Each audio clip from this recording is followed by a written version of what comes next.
来看全世界疫情发展，这Omicron这疫情真正是愈来愈严重。入冬后，各国陆续拢爆发疫情，有控制未掉的趋势。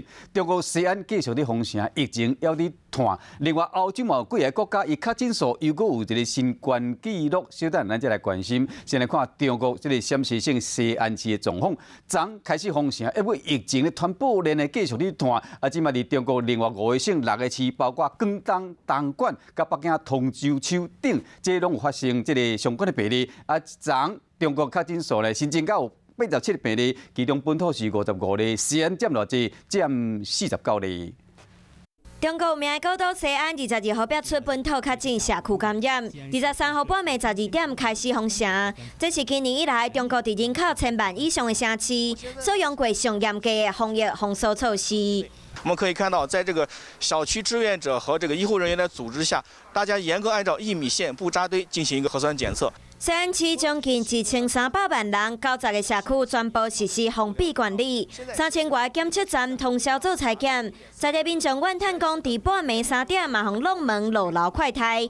专家研判，西安的疫情已经进入高峰期，到23号为止，至少240外人确诊，而且疫情阁传到另外5个省、6个市。这天，广东、辽宁、云南、甘肃等5个省，包括东莞和北京、通州区等，拢发现相关的病例。目前西安咸阳国际机场的国内航班24号已经全部取消，长途客运嘛拢暂停，唔是省外必须场所嘛拢关门。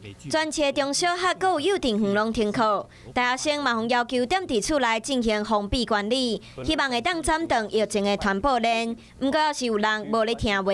这个核酸假来了？什么？我自己弄。你怎么弄的？除夕。自在月中旬开始，伫北京出入拢需要2天内的核酸检测证明，所有人家己手图来伪造文书。加上西安的疫情扩散，北京的冬奥嘛伫要到啊，安怎甲防疫标准有关，各界拢咧关心。